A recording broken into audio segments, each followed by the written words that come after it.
Hey, Jai Janendra, everyone. Welcome to Worldwide Jain Virtual Classroom. This is session 12 of the Jainism Stress Management Workshop that we have been conducting. We have so far covered the definition of stress from the Jain point of view, as well as now we are towards the end of causes of stress. The causes of stress, we had covered uncontained state of extreme stress, then there was a contained state of extreme stress, then we looked at there were reasons behind them why people end up in uncontained extreme stress. And then we looked at the fundamental root cause of every type of stress, which is wrong belief or something called mithyatva, which is like believing who we are not. So believing this body is that I am this body, or I can control the external circumstances, which is kartutva. Believing body as mine, ourselves is ekatva, and thinking that everything else around me is mine, all the circumstances that I possess are really, indeed, in truth, are mine. I mean, it's okay for from circumstantial point of view to say, for communication purpose, that this is mine and this is not, but to truly believe that this is mine indeed and will remain with me forever, or I can control it, is mamatva. And then believe that I can really enjoy or suffer the external circumstances, or I am enjoying or suffering because of my external circumstances or my things around me. That's bhoktrutva. So those are the four types of wrong beliefs that we all suffer from, and those are the fundamental root cause. And due to that, we have something called Anantanubandhi Kashayas, or extreme passions, extreme Kashayas. So we are going to look into the Kashayas today, and then we will look into what they do to us.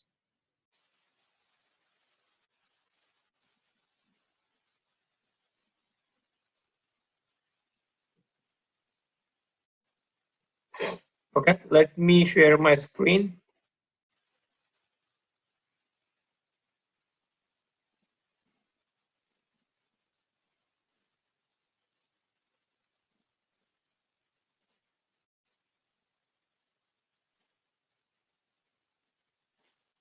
Can everyone see my screen?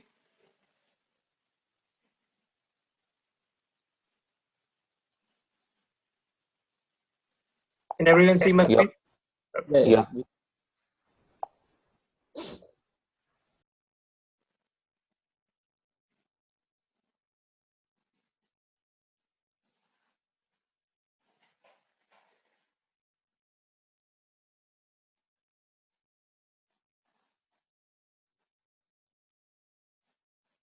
Okay, so this was the chart that we wanted to cover. So we have covered this first four wrong beliefs of existence or oneness, a belief of mamatva or ownership, belief of kartutva, which is doership, belief of bhoktutva, which is suffering.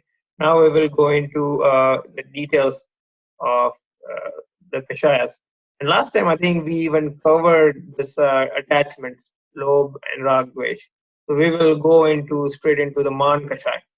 What is man kashay?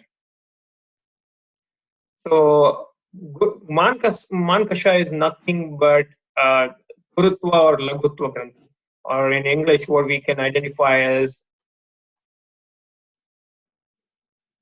superiority or inferiority.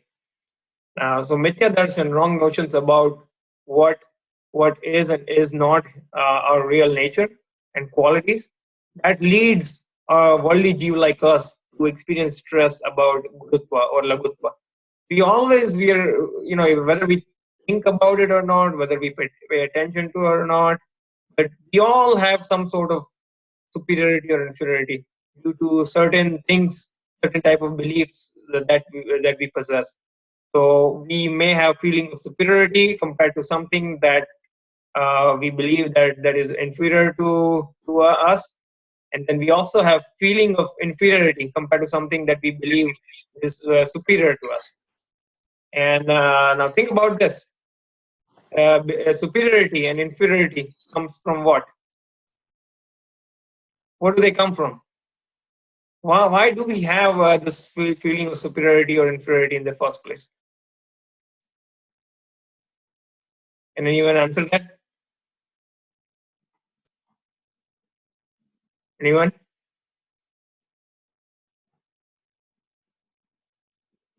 Can you repeat the question? Why do we have superiority and inferiority in the first place? What are we doing, and to what objects we have superiority and inferiority towards? We are looking outside. We are looking at Pudgal, and based on that, we are deciding superiority and inferiority. Yes, that's exactly correct. So if we want to classify that, what we are looking at, and due to what objects or what things we have superiority or inferiority towards, you can say we have a superiority or inferiority towards our family background. Outlines that I'm from such and such caste, or I'm from such and such country. Family background is one of the reason. And the next reason is also a lot of people, including us, we all have superiority or inferiority for our looks, physical power, all those things. And we all often tend to see the superiority and inferiority related to power, the authority or power that one possesses in society, societal status, all these things. Is that right? We all see that these are the things that we believe that make us great or make us not great. So that we think that if we possess them compared to if we possess better than someone else, then we think that we are superior. If we think in comparison that we don't possess it as good as we like, we think we are inferior. So family background, looks, physical power, your country you may be born on, the type of background you may be coming from. Then one of the other primary reason in our generation that we see is a lot of times now people have superiority because of their educational background or their intellect. Don't we see that? That hey, I'm such and such. I have such and such degree. I'm masters. I'm PhD, or I'm doctor. I'm lawyer. I'm accountant. Whatnot. We have all sorts of. I mean, we think that we don't. Without that, we have no existence. And when we think we have no existence without that, the moment we look into the external things, we start comparing things. And now, first thing I want to question is, why should we not have superiority and inferiority? I mean, in the first place, if these are the things that we possess, let me go to the list. I've made a list actually.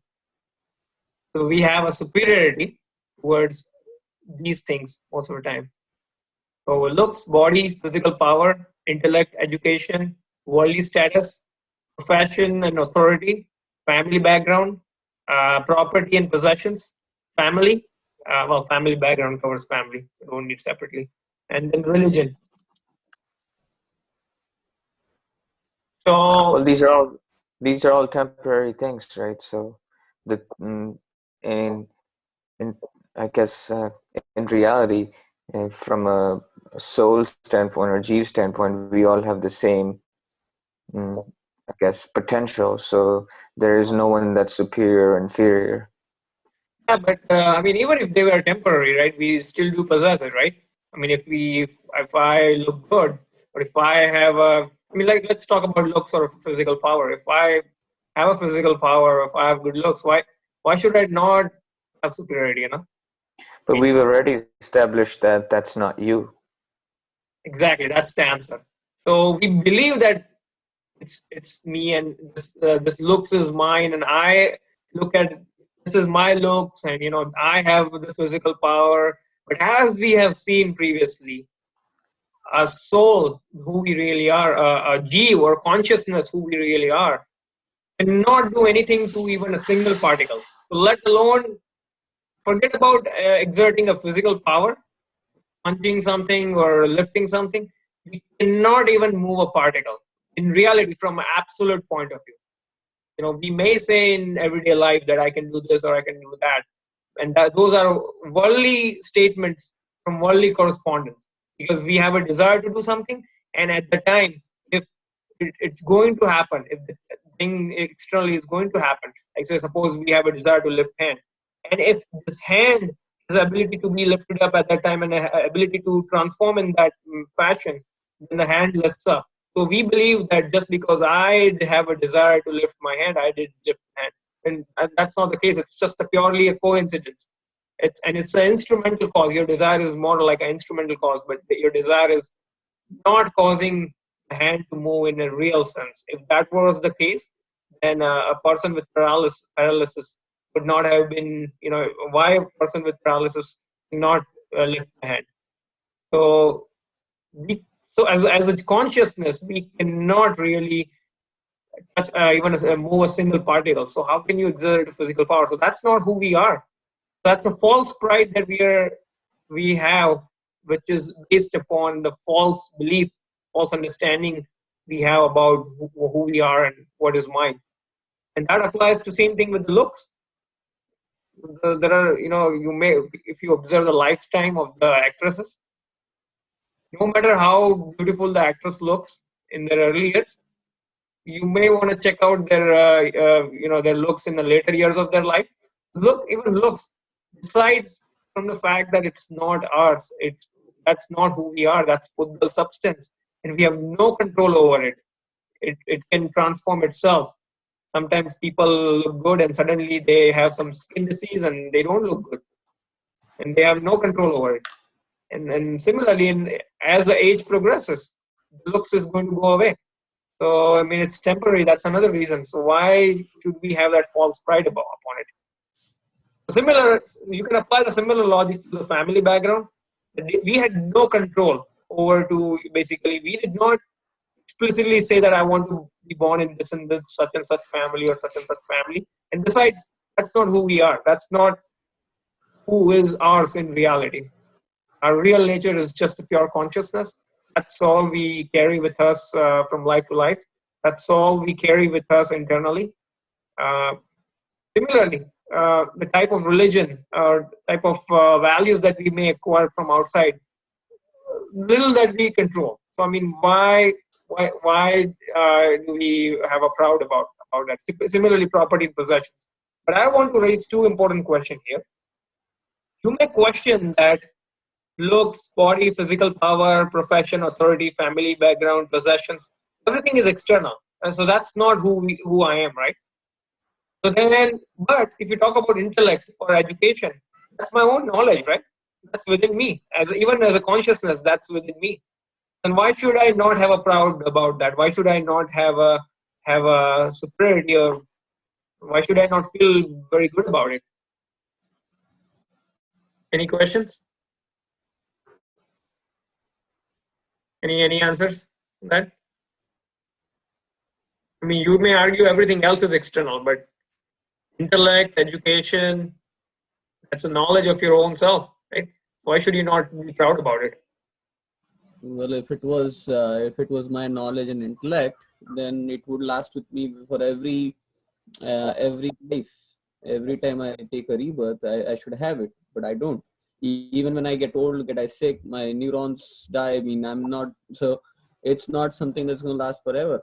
But my real knowledge, that are real gyan, which is within every soul, it's equal. So what are you looking at, and what is making you feel superior and inferior is not going to be it's not everlasting, but what is everlasting is equal in everybody. Yeah. So let's make something clear. So even the temporary knowledge that we possess is the knowledge that is possessed by soul. I mean, it's expressed through neurons and whatnot, through brain and all the sensory. The expression, the worldly life comes from that, but the knowledge, even though it may be a temporary, and even though we may forget, it's a paryaya, or it's a modification, or it's a state of soul. Although it is temporary, it is not permanent. But it is, the expression comes from your body and your senses and your brain. Agree on that part. But it is really possessed by soul. Although, I mean, as just like we forget things time to time, I mean, it may be well forgotten someday, but it's still in the moment today. If I am an engineer and I have a knowledge of being engineer in my field, I mean, it's a knowledge within my soul. I mean, the knowledge doesn't come from Pudgal. Pudgal does not have more knowledge. So then why should I not be proud about it?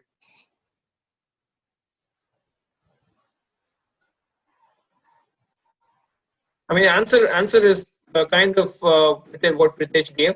It's a temporary knowledge. What Nishid mentioned earlier. Although it's a knowledge possessed by soul, it's a temporary knowledge, And also, it's basically, it's correlated with the amount of gnana, varni, karma that are in Udaya. So karmas don't really cloud our knowledge or anything like that, but there is a correlation here, that there is a instrumental cause relationship with the gnana, varni, karma, that when the udaya of gnana, varni, karma is more, the soul itself possesses the when the udaya of gnana, varni, karma is less, soul itself possesses a higher knowledge. And when the udaya of gnana, varni, karma is more, soul itself possesses less knowledge. So, in the other word, you can say that when soul possesses less knowledge, the gnana, karma is automatically in Uday. So, there's a correlation, worldly correlation. And also, in order to express this knowledge, you need your external senses, which is beyond your control. You need your body, you need your brain, which is beyond your control, which is who you're not what we think. We are not who we think we are, like our brain or body. So intellect is temporary, and that intellect, the second thing is that intellect is not doing anything. It's not serving a true purpose of helping us gain true happiness or becoming free from stress. That intellect may be good for worldly purposes, for worldly professions, but that's not serving the real purpose. And again, since it's temporary, why to take pride? Because very next second we may forget it, we may not have it. Don't, like, I have seen cases, I have seen researchers who are PhD year scientists. I'll tell you this real life story, okay? Fine. I know this researcher who had a lot of patents, a lot of research. He had done a lot of research in field of uh, biology, or like, I think biotech, something like that.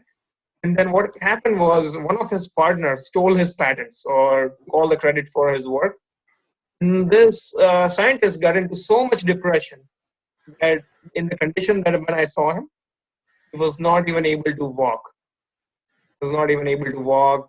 He was in such a depression, and he really forgot who he was. He was not even in the capacity to recall his knowledge of what he has acquired through all his research all these years. He got into such a state.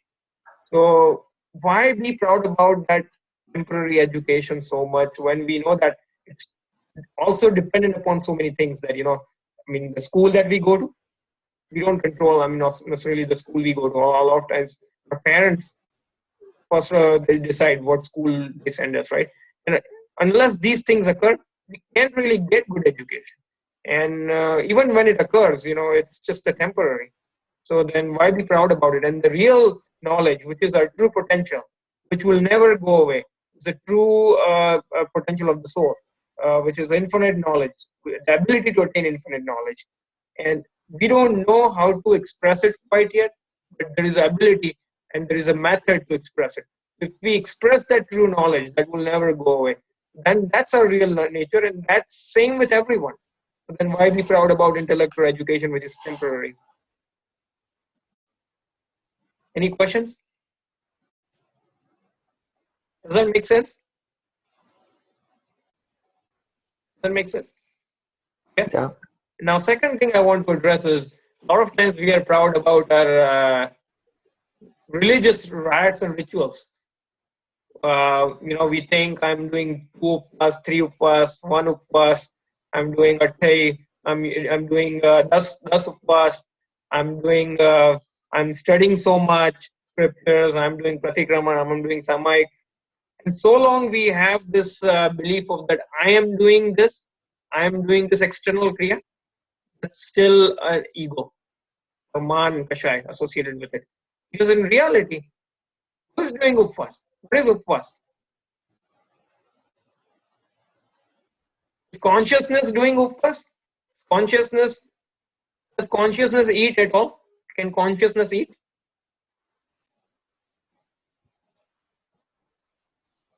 Anyone? Anyone? Yeah, No, so you're right. Yeah, so consciousness cannot eat, then how can we really do fast? We cannot even do fast, right? So then where is this question coming of why big ego that I did 2 fast, 3 fast? So what really happens in reality when the consciousness has left the kashaya of, basically gives up the kashaya of eating, then the external kriya of not eating automatically doesn't occur. And so the upvas automatically occurs. So when we take false pride about the physical action of what we did, it's the ego. So when we say that I did this many upvas, I am doing this external kriya, I'm doing samay kriya, I'm doing first kriya, when we don't understand the real meaning behind it, it's basically a false pride. And other thing is, all these bhav, even when we say the shubh bhav of doing good kriya like giving donation, doing upvas, the desire to do pratikraman or swadhyaya or self-reflection, those are even the shubh bhav. Shubh bhav means they are basically kashaya, but they are not extremely high level of kashaya. So we call it a shubh bhav. But Shubha itself is a kashaya. I mean, yes, in the absence, in order to avoid the extreme kashayas, which is Ashubha, we have that for the time being. But it's also not worth keeping forever, right? So why take pride about it? Like suppose if you are taking a medicine to get away from a disease, would you take pride in taking a medicine? So these things that we do is to not have extreme kashayas, to basically suppress our kashayas, or basically what we can say contain our kashayas. So then why take pride about it? The real pride, if we associate ourselves with the true soul, we are, then we know that our true potential is infinite, and so we would not be perturbed by this external transient matters such as external circumstances or our temporary states of our soul. We will not take pride in that. So that's my opinion on the kashayas, on the man kashay. Saurabh, can you tell us more about man kashay? Okay. Ji, when just this Mankasai someone has, then due to Mankasai, he wants to be superior and he wants to prove other inferior. He wants to get a good positions. He wants to get honored by each and everyone, even by the member of family. If he is unable to get that honor, what he is expecting from all people. So as a result, he considers that all are my enemy who are not respecting me. And if he, after doing all cheatings, each and everything, if he's unable to get that honor what he's expecting, so as a result he just uh, commits suicide. As per Todamalji in third adhikar, he has written due to man kasai. So man kashay, and is also a lot of times these kashayas are so interrelated, right? Krodh, man, maya, lobh. A person may be committing one act due to man kashay, and then if that doesn't get fulfilled, he may get angry, he may resort to the deceit, and then so it's a chain reaction that just continues itself. Now the one dilemma that occurs when people study this man kashay is that, so what about my self-esteem? Should I not have a self-esteem for myself? I mean, people out there, those self-help coaches out there, they often talk about having good self-esteem. So then here it may appear like that you are taking away my positive thinking, you are taking away my self-esteem. Should I not have self-esteem for myself? What would you say that? What would you say? Is Jainism really taking away your self-esteem? Well, you Go ahead. one can always feel good about the permanent things that they have and Sure. the potential. Yeah. So the problem is not with the self-esteem itself. The problem is our basis of self-esteem.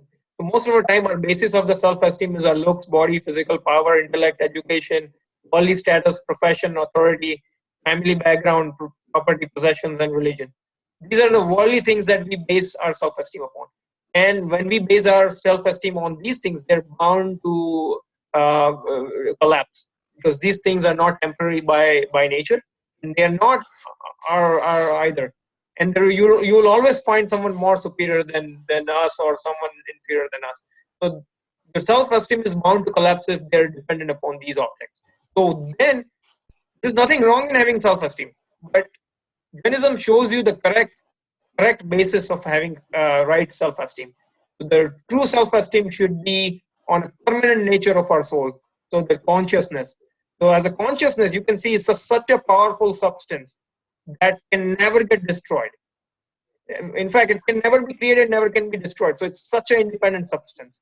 Plus, it has infinite potential. If we take intellect in a minute knowledge that we have about our engineering or a degree, think about the infinite knowledge, that the potential who we really have. We have a potential to know past, present, and future of every single thing in nature. That's how vast our true potential of knowledge is. So if we learn to express that, that's our true knowledge. So that's our real basis. Plus, no matter what this consciousness goes through, fire, the weapons, external calamities, whatever, however difficult the circumstances are, nothing can even perturb the soul. And soul has an ability to remain in complete equanimity and complete happiness despite any of the challenges out there. Nothing can affect soul. So it's such a powerful substance. But we are always looking outside and we are not really paying attention to, we are not even interested in learning our own abilities and how we express these abilities and how we really live in equanimity without the comparisons, external comparisons. And we're always worried about this temporary facets of life. That's why we have Man Kashai. So when we have our true basis of our self-esteem is on the true consciousness, true properties of consciousness, then we will not have Man Kashai. And we still have Very, yes. sorry. So I guess similar to this self-help topic, when this came up and you said, it's good to have self-esteem and things like that. I was recently there was a psychologist or I guess a self-help person at my workplace who was talking about work-life balance and things of that sort. And this lady, she made an interesting remark.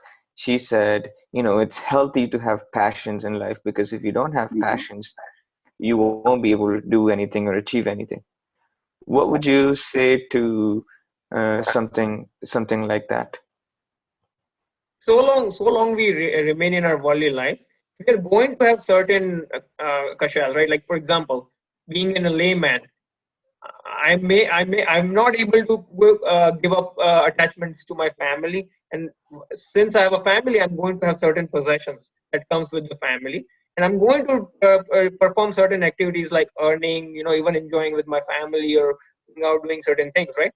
So those things are there, but basically the idea that we are saying here is that, I mean, it's not something that we need to take pride upon. I mean, we know that as long as we stay in a worldly life, and so until we become completely equanimous, we are going to have those passions. We are going to have those kashas. Now, what we are trying to do is we are trying to limit the kashas that are extremely violent or extremely unethical or immoral in nature that we saw. And now what we are studying is the type of things that people, even if we have a superiority about our things, people may or may not be able to see things.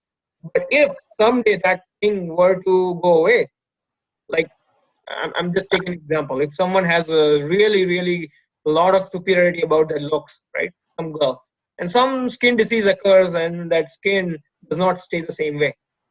And you can imagine the kind of anxiety that lady can go through if she has extreme superiority and attachment towards those that her skin.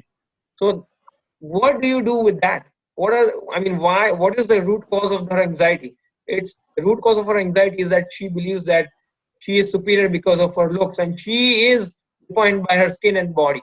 She thinks that that's her existence, and that's the man kasha that's the hurting her the most. So that's the understanding that we're trying to cultivate. I mean, so long we remain in the world, we are going to have limited activities that we are going to perform. I mean, there is nothing wrong about it. I mean, yes, we are laymen, but it's a matter of recognizing what is right and what is wrong here. Okay. Okay, any other questions? No. Okay. So nothing wrong in having self-esteem, but we should have our self-esteem based upon our true consciousness or our atma or soul. As long as we have that, we don't need any other self-esteem, because even if we don't possess good looks tomorrow, or we don't possess a physical power tomorrow, we know that the true consciousness, the true properties of soul are never going to be disturbed, and it just has and it will remain enough, the same infinite potential. And the moment I try to express my potential, I can express my potential to the fullest and to the infinite level. And so, and all of them have, all of the living beings, whether it's an animal or it's a human or any other living being, they possess the similar potential. So we don't need to have a superiority or inferiority, and that just completely eliminates our superiority and inferiority complex.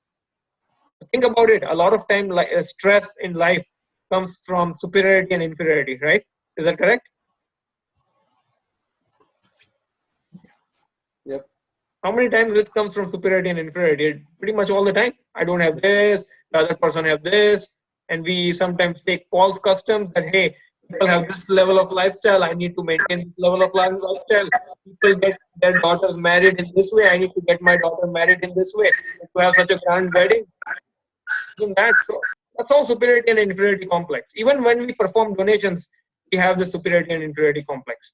We do sometimes donations out of comparison rather than the true genuine desire of donating and helping someone. And even if we believe that I am donating someone and I am helping someone in real sense, that's also ego or man. Because in reality, all as a consciousness you have is just the bhav of donation, intention of donation. But if the circumstances are such that you can donate, then it will sometimes, someone may want to donate but may not have money to donate. So then, we cannot take false pride in external kriyas. Does that make sense? Any questions? Saurabh ji, आप कुछ कहना चाहेंगे इसके बारे में? नहीं बराबर है, बराबर चल रहा है. Okay, so then मैं और एक concept introduce करना चाहूँगा. So we talked about our absolute self-esteem, right? The absolute self-esteem is sense of completeness and equality based on one's true identity, which is the foundation of real self-esteem, which is our true consciousness we talked about. Now there is something called, you can say, relative self-esteem. In the presence of absolute self-esteem, if you know that in reality your true consciousness is your true self, and that's all who we are. And we often take proud about our worldly achievements, such as education. So like, suppose if tomorrow our kids get good grades, we're going to praise them, right? Hey, good job, you did good, continue studying good, you need to work hard. Just like at work, if we do good job, they're going to praise, and you're going to have some achievement. So long we have a knowledge, these are just the temporary worldly things, and in the worldly aspect, in worldly communication, they are identified as achievements, and you take pride about worldly achievements in that sense, in a relative terms, that's still okay. That's a relative self-esteem, but you have to have this foundation of absolute self-esteem for that to have happen. If you consider your relative self-esteem as your only self-esteem and your real self-esteem, then all the problems and the foundations of the misery will start from here. The moment it will go away, a lot of times, don't we see that at work, that we may continue to perform similar amount of work, same type of work. On one time someone recognize it, and sometimes if the boss changes, that boss will not recognize us, and in fact it may criticize us. Hey, no, things should not be done this way, it should be done this way. So then we just need to keep this concept in mind, that if these are worldly self-esteem concepts, the temporary aspects of life, it's okay as long as we are aware of that they are temporary, and it's not worth paying too much importance to it, then we should be okay. Okay, any other questions? Now let me show you the benefit of having this absolute self-esteem and not having relative self-esteem. The moment you don't have that much egoism towards our own our own possessions and our own temporary states of soul, then you can also take criticism in a very positive manner. If someone were to criticize you, You will objectively look at the assessment, and truly, sometimes it may be a well-deserved and right criticism, and you will try to improve. You will say that yes, this is the temporary aspect, but okay, this is not. You will be able to analyze things without emotions. When you do that, you tend to find out your strengths and weaknesses, and you really try to improve.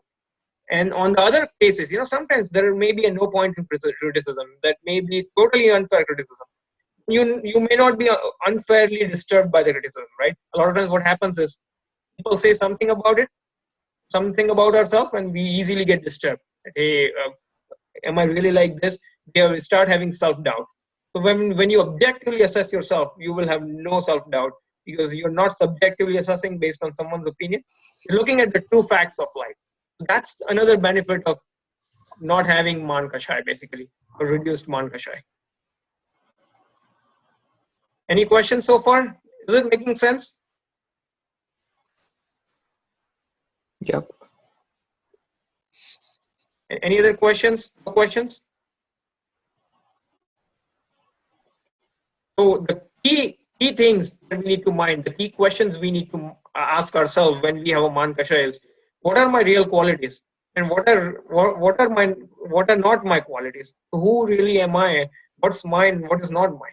If we ask that question to ourselves, I think we can get away from Man Kashai easily. Okay. So next is growth. Great. The one thing, sorry. So this Man discussion, I see that mostly the discussion revolved around superiority complex. I guess do the same things apply to inferiority complex as well? But I guess we didn't talk about it much because we don't experience it as much as superiority complex, or what is it? We do experience it just as much, right? I mean, they're just two sides of the same coin. The Man Kashai, inferiority and superiority, they are both come from Man Kashai. And I mean, you can just see, I mean, we just talked about the causes for both of them are the same. We just talked about superiority, but the same causes apply to inferiority. Same causes. So inferiority is also something that we experience all the time, but the causes are the same. We tend to look things externally. We don't have a sense of a concept of real self-esteem, absolute self-esteem. Our self-esteem is always comes from our education, worldly background, my money or property or intellect, looks, possession, power, authority. Those are the things, why, I mean, the causes are the same. You can apply an inferiority or superiority. They're both the same thing. Any other questions? Or any comments? There's something that doesn't make sense? Everyone agrees that superiority and inferiority is a big part of the stress that we experience? We do, right? Yeah. Okay. So under the influence of mithya darshan, wrong notions, and the desires, fears, anxieties, and feelings as described in earlier slides, a worldly Jeev further experiences stress of growth when faced with the situation of dislike. So there are three types of growth. One is a visible anger, the aggressive behavior that we may see, it could be very visible. And the second is a hidden feelings of revenge. So sometimes person may not react in visible manner.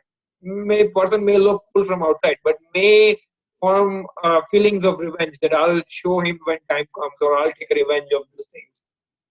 And the third type of anger is even the complaining, minute complaints about, it's such and such is not good, such and such is not great. Complaining nature itself is a growth too. It's an anger, a form of anger. And you can find reference to these things. You can find reference to these things in Dharma Ki Das Lakshan, written by Sri Hukumchand Barelji. And all these kashayas are described in so much detail in Dharma Ki Das Lakshan. It's a very, very good book to read if you are interested in learning more details about it. The question we want to ask ourselves is, do things really occur as per my desire always? Can I really control things?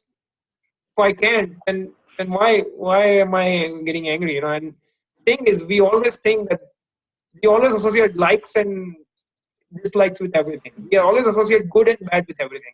This happens, this is good. If that happens, this is bad. this concept of good and bad is very subjective and very relative. And what could be good for one person could be bad for other person. So there is no absolute good bad, and so that for that reason, we don't need to associate this false sense of good and bad into our knowledge all the time.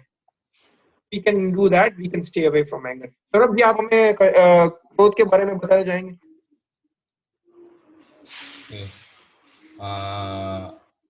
Same as from third adhikar of Mokshamar Prakasak, Todamilji has described the concept of growth.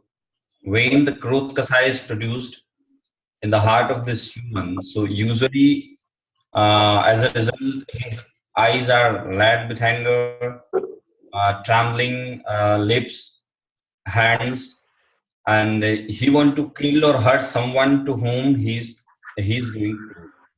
Second thing is that if he wants to hurt someone, if he fails to hurt someone, as a result, he decides to commit suicide.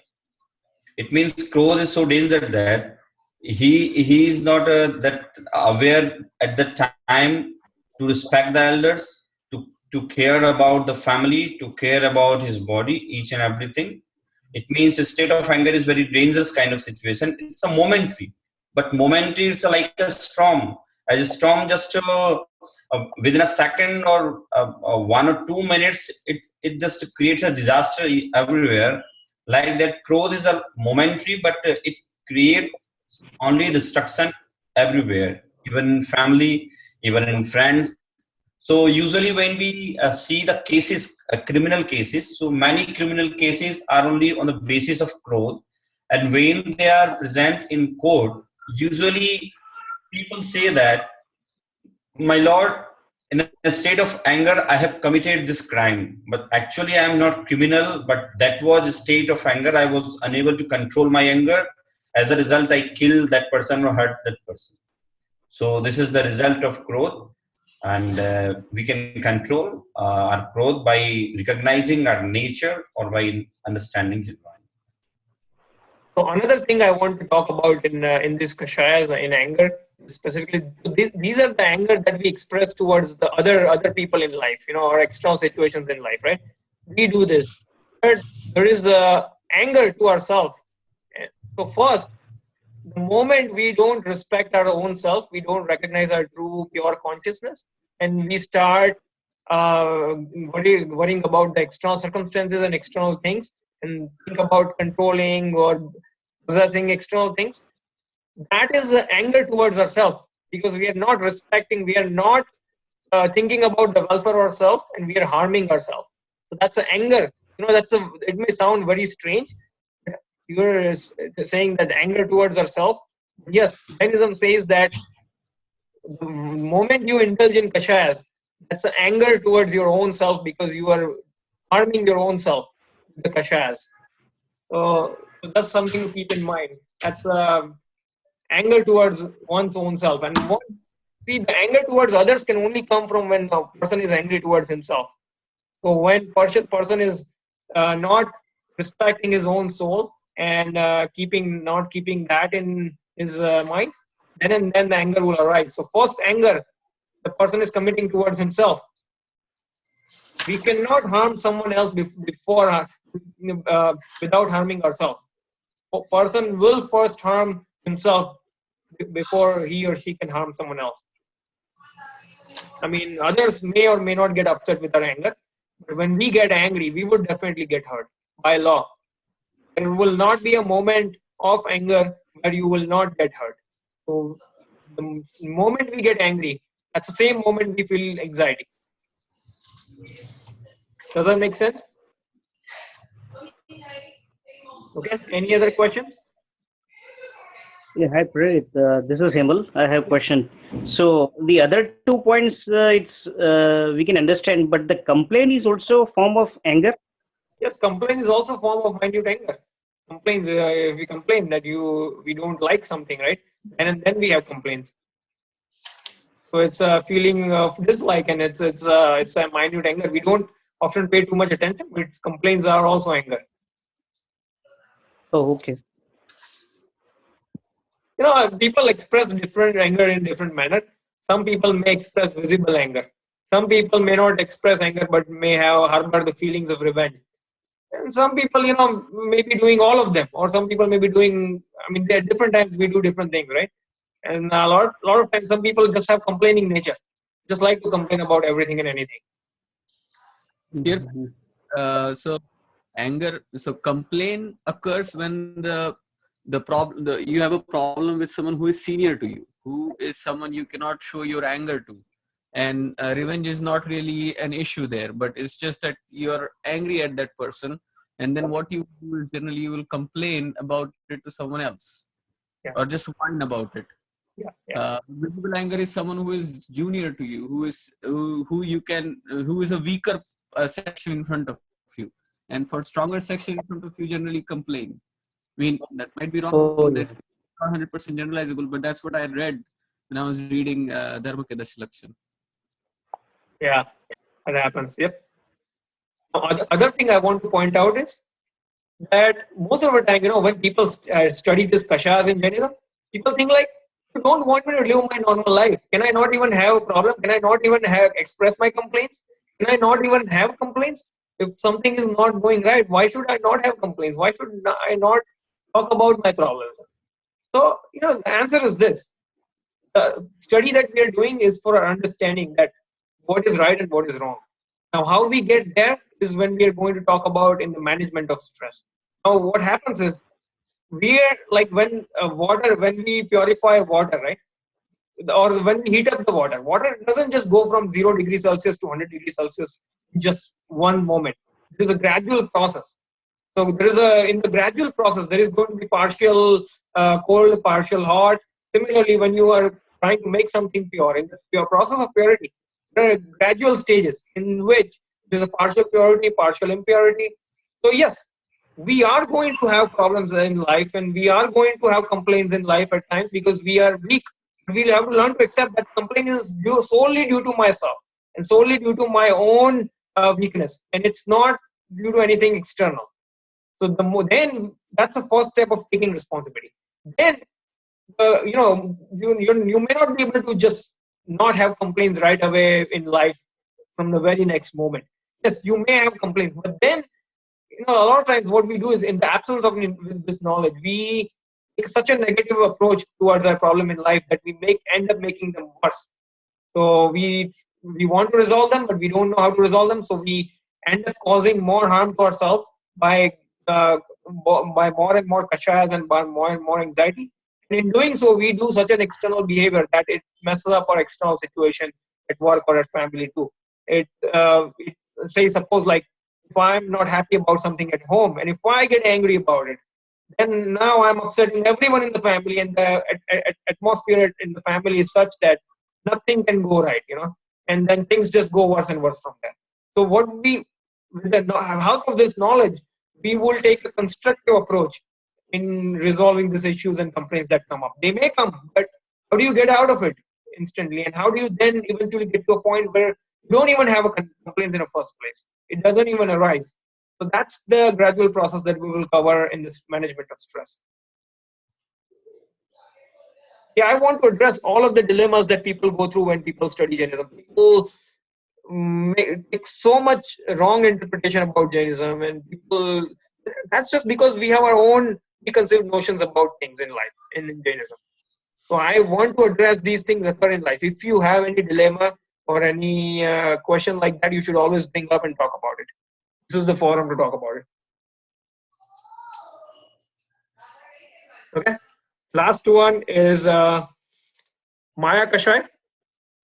So under the influence of Mithya Darshan, wrong notions, and Kashayas, desires, feelings, anxieties, feelings as described in earlier slides, a worldly Jew further experienced the stress of Maya, discrepancy between our real intentions and expressed intentions, in an attempt to benefit wrongly or escape, mask, or hide our wrongdoings. There are two types of deceit: deceitful intentions to benefit undeservedly or wrongly, and the second one is deceitful intentions and fear of hiding our own wrongdoings. So the key question we need to ask is, what are the consequences of my deceitful behavior? will I really benefit out of it? So the moment a person is going through deceit, person is going through the extreme stress, because that's how this deceit starts.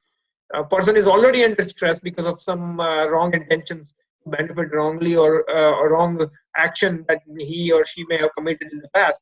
Now, in trying to hide, commits deceit, or benefit wrongly, may appear like who appear the intentions, but that are not the true intentions. So it's an extreme cause of stress actually, Maya Kashay.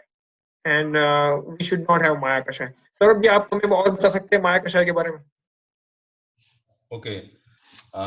Maya Kasai is continuously a production house of fear. Maya Kasai, it means dual nature, dual behavior. Mayachari is, we can say, it's a very shrewd-minded, not we can say clever, but it's a shrewd-minded, which is called Lomdi Jaisa Chatur. As Chatur as fox.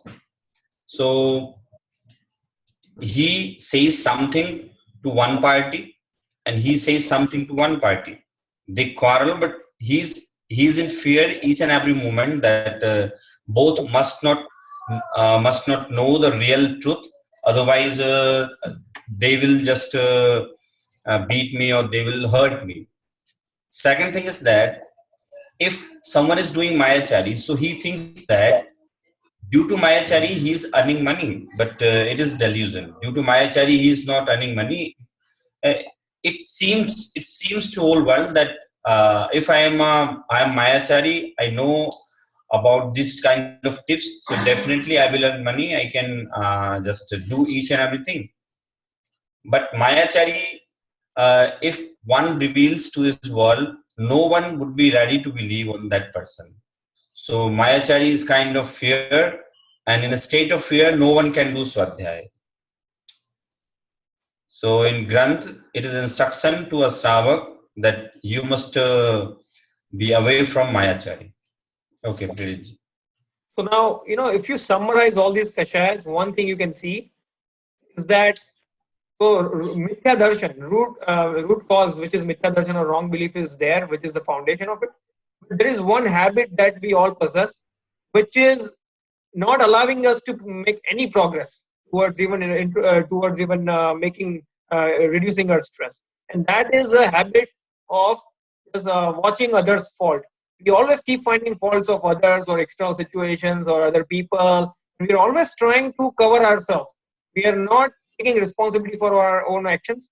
We always think that because of my karma, things are happening to me. My kashayas are because of my karma, or we think that, oh, what do I do? My situation is such that I had to do such and such. I had to eat in such and such things, and I had to do this because of my situation. So if we don't even take responsibility for it, then there is no hope for improvement. And for doing that, we need to start doing self introspection. We need to stop watching others' fault. We need to stop pinpointing others' behaviors and faults. Stop doing the analysis on others. We need to start doing our own analysis of the self-assessment on every single thing that we have learned here. And when we start doing that, we will assess our own wrong views, wrong beliefs, and our kashayas and our external behaviors, and then there is a path to improvement. So now, next time we are going to start talking about not management of stress, but at least the consequences of stress. But let me at least give you a summary about the management of stress. So most of the time, if you read different books about stress management, people say that don't do this, sleep good, eat well, this, that, all those things. Manage your financial priorities right to basically avoid stress. In Jainism, the stress management is extremely comprehensive. There are multiple strategies. Just like when there is a disease to a patient, what doctor tries to do is, first doctor tries to contain the disease so that it doesn't spread in the other part or doesn't become worse. So that's exactly Jainism specifies. That first thing would be containment. Second thing doctor may try to do is to basically, so that the patient doesn't suffer much, he will try to reduce the intensity or the symptoms of the root cause or the disease itself, so that patient doesn't suffer. So similarly, Jainism has a similar level, which is basically reducing the intensity of stress. That's another level. And then there's a third level, which is basically then the doctor will specify ways to identify the root cause and eliminate the root cause. So that would be the third stage of reducing stress, basically a stage of significantly reduced stress. That is the third stage. And then finally, once the root cause is gone, doctor will go all out and remove the disease completely through the medicine or whatever. And that's the last stage, state of complete no stress. So those are the different strategies outlined in Jainism for stress management. So all those things that we covered earlier under state of extreme stress, all these 5 immoral behaviors and 7 addictions, those are the containment strategies. So most of the time, people who study Jainism, we often get content with just doing these things. So not eating meat, not eating a baksh, not doing any addictions, doing upvas, doing swadhyay, doing self-introspection, samai. We think that, okay, now we are doing everything. But that's just the containment. That is not reduction or elimination of stress.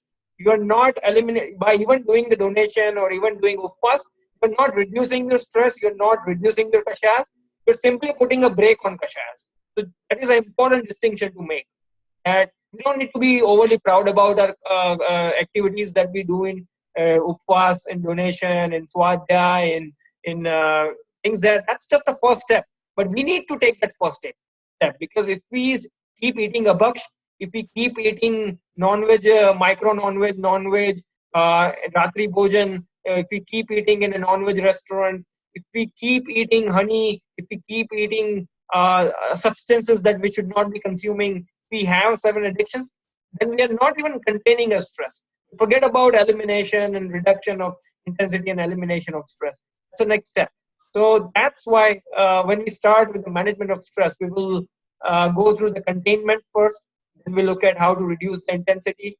So what happens is when we don't eat abaksh, when we don't eat non-veg, when we have an ethical behavior in life, that's a containment strategy. Then the next step is when we start introspecting ourselves, when we start studying the true nature of ourselves, our pure consciousness, our soul, our kashayas, when we start understanding these things, we haven't quite experienced our true nature of soul, the true peaceful state of soul. So this state of just having a pure, resolution, right, understanding of the soul is considered reduced intensity. Because when you understand that kashaya is wrong for me, you are less likely to do it. So your intensity of your kashayas will go down. So your stress will be reduced intensity. Then the moment you start experiencing yourself, the moment of peaceful state of soul, that's a samyak darshan. And that would be a state of significantly reduced stress. And finally, as you progress after samyak darshan, as you progress in the path of reducing kashayas much and much, and you are having your vows, your vrat, different vrat and tap, that's a progress of spiritual ladder. And then when you get to the complete state of no stress, no kashaya, that's complete state of no stress. So these are the different stages an individual goes through. And we will talk about that when we get to the management of stress. But I wanted to give you a highlight of it because first thing is containment. And I know we are approaching the Paryushan destruction time. A lot of time we do upvas, we do swadhyay, we do pratikrama, and we think we are doing tap, right? But in tap we are giving up things that we can eat, but we don't want to eat. But how about things that we should be giving up in the first place for lifelong? So if we are eating a baksh, if we are eating like non-veg, micro non-veg and other stuff, and if we have not even given up the other stuff, we cannot call our upvas and tap as a tap because those are the things that one does afterwards. First things are these things in life basically. Saurabh ji आप कुछ कहना चाहेंगे क्या अबक्ष खाते खाते क्या हम उपवास कर सकते हैं क्या कर नहीं कर सकते अबक्ष हमारा खाना चालू है जिंदगी में तो क्या उपवास हो सकता है क्या हाँ नहीं हो सकता उपवास सेकंड थिंग ऐसा है कि लोग ऐसा बोलते हैं कि हमारे तो ये खाते खाते स्वाध्याय मन लग जाता है हमारा तो हो जाता है स्वाध्याय परंतु बात ऐसी है ना कि हम एक बार इनको छोड़ के देखें और फिर स्वाध्याय करें तो हमें समझ में आएगा दूसरी बात, लास्ट टाइम हमारा एक बात चली थी कि जो इस उम्र में स्वाध्याय नहीं कर सकता वो बुढ़ापे में क्या स्वाध्याय करेगा। सेम ऐसा ही यहाँ भी है कि जो आत्मकल्याण के मार्ग के लिए ये छोटी छोटी चीजें नहीं छोड़ सकता, वो मिथ्यात्व क्या छोड़ेगा, है ना। तो आत्मकल्याण का मार्ग बड़ा सावधानी का मार्ग है। इसमें अगर हम ऐसे देखें ना, तो ये हमें चीजें छोड़नी नहीं है, मूल रूप में तत्व निर्णय करना है। तत्व निर्णय करने से चीजों को खाने का मन नहीं होगा अपने आप। सौरभ जी, इसमें क्या होता है, पहले सबसे ज्यादा हम छोड़ इसलिए नहीं पाते तो हम पहले तो ये मानते हैं कि इससे हमें मजा आता है, हमें आनंद आता है, हमें सुख मिलता है। ये जब तक रहेगा तब तक तो छोड़ने का कोई स्कोप ही नहीं है। तो पहले तो ये मान्यता ही छोड़नी पड़ेगी कि ये सब सुख नहीं है, दुख है, सुख की चीजें नहीं है ये। नहीं, उसके लिए क्या है एक्चुअली में, उसके लिए हमारे अनादिकाल के जो संस्कार है ना, वो जोर मारते हैं। हाँ, तो हमें पहले कोई तत्व निर्णय कराने वाला तो हो, हमें प्रॉपर टाइम मिले तत्व निर्णय करने के लिए, तब छोड़े। हाँ, हम लोगों ने प्रेम जी कल एक यहाँ वाईजीपी में इंदौर में नया प्रयोग किया, मैंने, मुझे विचार आया ऐसा। हाँ, तो कल 15 अगस्त था, नेशनल हॉलीडे था कल इंदौर में, मतलब पूरे इंडिया में नेशनल हॉलीडे था, सब लोग फ्री थे कल। तो एक प्लानिंग किया वाईजीपीएंस ने, यहाँ इंदौर के वाईजीपी ने, कि वैसे तो टाइम मिलता नहीं है तो कंटिन्यूअस स्वाध्याय किया जाए 6 घंटे। तो ऐसा प्लानिंग किया और 25 स्टूडेंट्स आए थे, सारे के सारे लोग जो कि पढ़ सकते थे 6 घंटे। और कल हमने 12 से 6 कंटिन्यू स्वाध्याय किया, कंटिन्यू, केवल एक बीच में ब्रेक लिया था। और उसके सब्जेक्ट बता देता हूं, मैं आपको इसलिए बता रहा हूं ताकि आप लोगों को समझ में आए कि भाई स्वाध्याय करेंगे तो हमें चीजें क्लियर होंगी। देखिए सब्जेक्ट ऐसे थे, सत्ता स्वरूप लिया था हमने 1 घंटे, अनेकांश यादवाद 30 मिनट का था, सर्वज्ञ सिद्धि ली थी हमने 30 मिनट की, फिर हमने एक टी ब्रेक लिया था। फिर एक प्रेरित एक नई चीज हमने प्रयोग किया था यहाँ, technical training how to do स्वाध्याय, study notes and live performance. एक टेक्निकल ट्रेनिंग दी गई थी कि स्वाध्याय कैसे किया जाए। फिर था वीडियो प्रवचन में कांजी स्वामी के वीडियो प्रवचन, ऑडियो प्रवचन में थे 2 लोगों के प्रवचन, और आखिरी में क्वेश्चन एंड आंसर सेशन। ऐसे करके हमने 6 आवर्स का स्वाध्याय कल किया 12 से 6 बजे तक।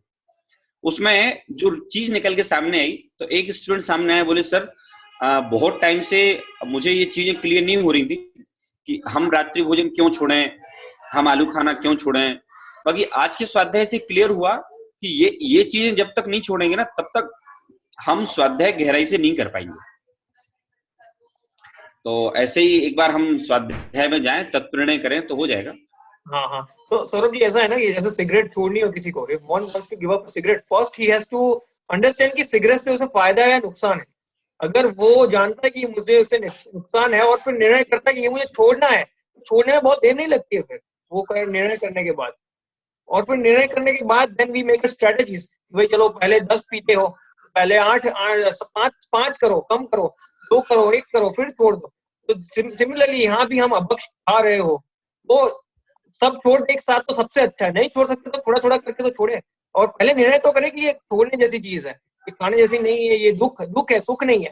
क्योंकि जब तक सुख लगेगा तब तक तो फोर्स लगेगा, हमें अपने आप पे फोर्स लगेगा कि मैं फोर्स कर रहा हूँ मेरे अपने आप को, मुझे मजा आ रहा है फिर मैं फोर्स कर रहा हूँ, ऐसा लगेगा। तो फोर्स लग रहा है तब तक वो परमानेंटली हो ही नहीं पाएगा, फोर्स नहीं हो पाएगा। हाँ।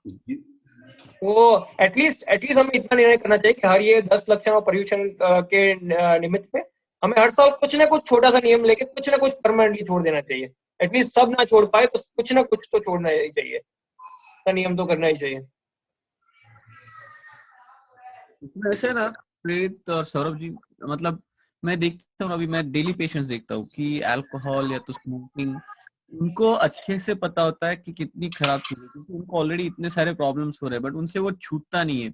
जैसे सौरभ जी ने कहा, पहले वाले संस्कार इतने भारी पड़ते हुए एडिक्शन का इतना स्ट्रांग रहता है उनको कि उनको पता है कि this can potentially kill them, फिर भी वो जाके पीते हैं। हाँ, वो अलग लेवल है। उसके बाद निर्णय चाहिए, स्ट्रांग निर्णय चाहिए कि छोड़ना ही है। लेवल से आगे जो मैंने नोटिस किया ना प्रेरित जी, वो नोटिस मैंने ऐसे किया कि हम लोग आज ये बातें इसलिए कर रहे हैं क्योंकि हमने लॉजिक से जैन दर्शन को थोड़ा सा समझा है ना। हम लोग भी कोई अलग नहीं है, we are also the part of that society in which this kind of alcohol, potato, this kind of habits are taking place. हम क्यों बोल रहे हैं? क्योंकि हमने जैन दर्शन को लॉजिक से समझा है। हमें कोई दूसरे को अगर हम लॉजिक से समझाएं और उसे समझ में आए तो ये सारी चीजें स्वतः छूटेंगी। हाँ, हाँ, तो चलो इस बार ऐसा एटलीस्ट एक निर्णय करते हैं कि कुछ ना कुछ तो छूटे हमसे, प्रोग्रेस, कुछ ना कुछ प्रोग्रेस करें हम इसमें आगे जाके. But I just wanted to outline that stress management strategy as per the Jainism. तो सौरभ जी ठीक है ना, अपना अप्रोच जैनिज्म में यही है ना, कंटेनमेंट, फिर जैसे जैसे हम स्वाध्याय करते हैं, असेसमेंट करते हैं, अपना इंटेंसिटी रिड्यूस होता है विषय का, फिर अब आगे जाके सम्यक दर्शन होता है, तो उससे स्ट्रेस काफी कम हो जाता है, और फिर आगे जाके बढ़ते हैं तो कंप्लीट नो स्ट्रेस तक पहुंचते हैं. बराबर है, सही है, बराबर है. So that's the approach that we will take. But most likely, Saurabh ji अभी वो परिचय 10 लक्षण शुरू हो रहा है, तो we will not have class for next 3 weekends I think. अगले वीकेंड वो परिचय है तो काफी लोग नहीं आ पाएंगे, फिर वो 2 वीकेंड में 10 लक्षण है. नेक्स्ट वीकेंड कौन सा डेट आ रहा है? नेक्स्ट वीकेंड कौन सा डेट आ रहा है? देखिए 23rd. 23rd I will be traveling. I'm going Mumbai for. और यहाँ भी काफी लोग नहीं आ पाएंगे, तो अभी हम लोग क्या करते हैं, नेक्स्ट 23rd को भी क्लास नहीं होगा, देन 30th को भी नहीं होगा, फिर 10 लक्षण होगा, और फिर 6 को भी नहीं होगा. So our next class will be on 13th of September.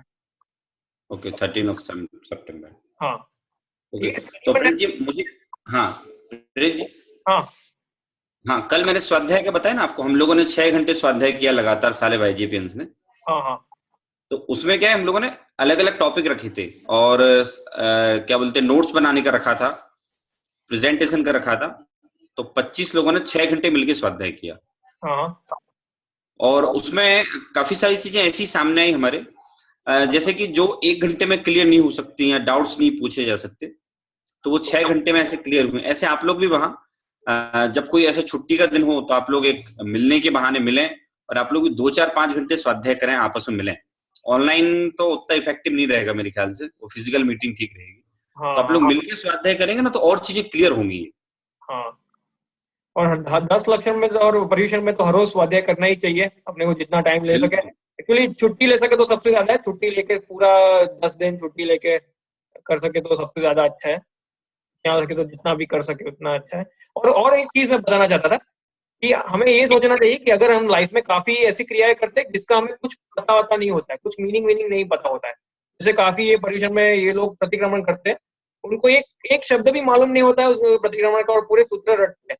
क्या इससे क्या फायदा है हमको, ये भी हमें सोचना पड़ेगा, क्योंकि ये 3-4 घंटे हम क्या वेस्ट कर रहे हैं, क्या कुछ भी अगर पता नहीं चला क्या हुआ वहां बैठ के, क्या हुआ.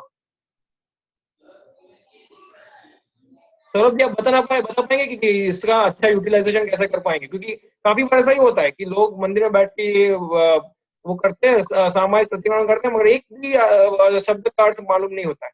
उससे ज्यादा हम इसमें अपना टाइम स्पेंड करें, क्या करें जिससे हमें प्रोग्रेस हो हमारा. हाँ देखिए, अगर आपको सामायिक में बैठना ही पड़ता है ना, तो आप पहले से सामायिक की स्टडी करके जाइए कि उसका मीनिंग क्या होता है. हमारे पास है बहुत सारी चीजें हैं जिनमें हमें पता चलेगा कि उसका एक्चुअल मीनिंग क्या होता है सामायिक का. अगर मान लीजिए आप सामायिक का मीनिंग समझ में नहीं आ रहा है और आप नहीं पढ़ पा रहे हैं, तो आप एज अ रिजल्ट आप पहले से यहाँ से या तो कोई ग्रंथ लेके जाइए, आप अपना स्वाध्याय कीजिए. अगर 2 लोग हैं तो कोई टॉपिक चुन के आइए, उस पर डिस्कशन कीजिए. ऐसा कर सकते हैं आप. यानी वो time would be well spent if you do your own study and understand something, because at this point Tapanera is the most important thing. Like there will be no व्रत तप कषाय. और प्रतिक्रमण किस चीजों का होता है? प्रतिक्रमण उन चीजों का होता है जिसका हमने त्याग कर रखा है, कि हमने त्याग किया इस चीजों का, अब हमारे से ये भूल हो गई तो हमें माफ करो. अगर किसी का त्याग ही नहीं किया है और हम माफी मांगे कि हाँ माफ कर दो, ये हमसे कहा हो गई, भूल हो गई, फिर कल जाके फिर से भूल करें, तो ये कैसा प्रतिक्रमण हुआ? सौरभ जी ये तो प्रतिक्रमण नहीं हुआ ना. हाँ नहीं हुआ, ये तो नहीं हुआ. सही. हाँ, तो हम ये बात समझे और अपना टाइम अच्छी बातों में, जहां हमें प्रोग्रेस हो ऐसी बातों में स्पेंड करें. तो उसके साथ we will see you on 13 September. Thank you everyone. जय जिनेंद्र. जय जिनेंद्र. जय जिनेंद्र. हेमंत जी है क्या? हेमंत जी. हाँ सौरभ जी, मैं आपको कॉल करता हूँ. हाँ ठीक है.